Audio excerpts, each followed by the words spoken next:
et qu'en termes de volume global pour le marché, on va sûrement atteindre 850 000, qui est un chiffre record, ou à peu près record, parce que 2016 a vu les périodes bien alignées avec les taux d'intérêt qui étaient extrêmement bas, les prix qui avaient baissé, et puis des gens en France qui veulent être propriétaires. Donc une année effectivement historique, j'espère que ce ne sera pas la dernière fois. Avec des prix qui commencent légèrement à remonter, quelle est cette hausse des prix? Est-ce que ça va se poursuivre en 2017? Ça va dépendre des taux. En 2016, on a une hausse des prix au niveau national d'environ 1,7%, avec de grosses disparités. Paris augmente de 5%, là où la Basse-Normandie, elle, est en retrait, donc il y a de fortes disparités. On est sur un marché en peau de léopard. Alors est-ce que ça va se continuer ou pas? Ça va dépendre des taux d'intérêt. Si les taux restent bas, il est probable qu'on ait encore une petite hausse des prix en 2017, environ 1 ou 1,5%. Dans tous les cas, on ne reverra pas, je pense, parce qu'on a atteint des plafonds sur les prix, ce qu'on a connu en 2010 et 2011 avec des hausses à 2 chiffres. Notamment une hausse qu'on a constatée au 4e trimestre, justement, il y avait une expression que vous disiez tout à l'heure, c'est-à-dire... On a vu les prix effectivement s'emballer un peu au 4e trimestre avec au corollaire une baisse des volumes.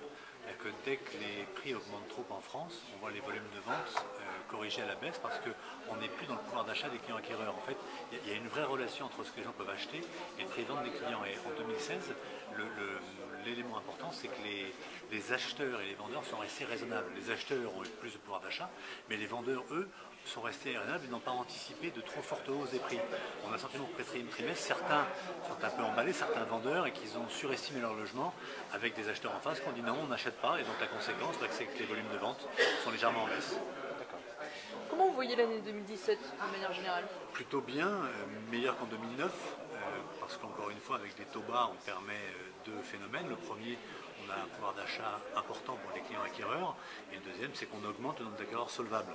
Et comme en face, il y a une offre, elle, qui n'a pas beaucoup augmenté dans l'ancien, il y a eu une production insuffisante de logements neufs en France, le marché mécaniquement, il produit ces transactions, donc une année qui devrait être saine, je pense, un peu moins dynamique sur les volumes qu'en 2016.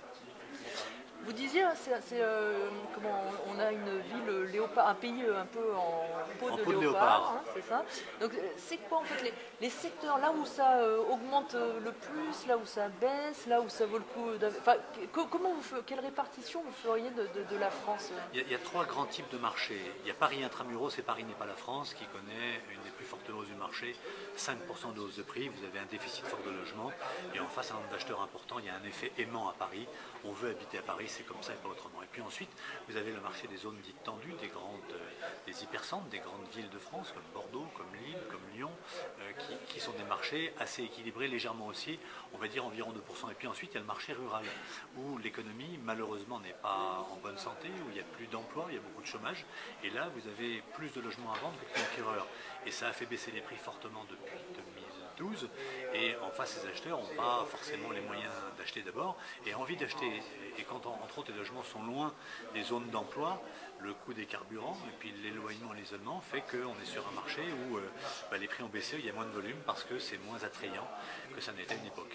C'est le marché des résidences secondaires également? Non, oui, alors, mais ce marché il fait 7% des ventes, donc il n'est pas trop important sur les volumes, c'est plutôt le marché global de zones où Limoges par exemple, il y a moins de gens qui veulent acheter, de gens qui veulent vendre que de gens qui veulent acheter. Vous parliez tout à l'heure sur la côte des appartements qui restent vides, qui ne se vendent pas. C'est quoi, ça représente quoi ce marché exactement? C'est 7% des ventes et c'est en retrait en 2016 de 5% par rapport à 2015. C'est entre autres lié à une annonce qui a été faite par François Fillon en 2011 je crois, puisque les plus-values sur les résidences secondaires avaient été portées de 15 ans à 30 ans, l'exonération des plus-values.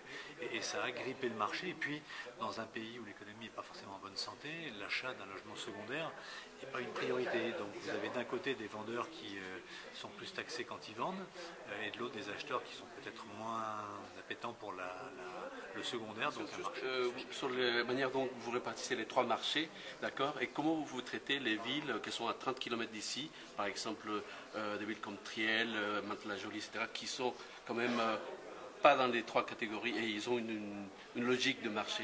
Ils sont où dans votre schéma? Alors, elles sont nulle part parce que dans les informations que je vous ai communiquées, on fonctionne nous par région et pas par ville. À part les très grandes villes comme Paris, parisienne. Il faudrait qu'on rentre dans le détail et je n'ai pas de chiffres assez élaborés aujourd'hui pour vous répondre précisément.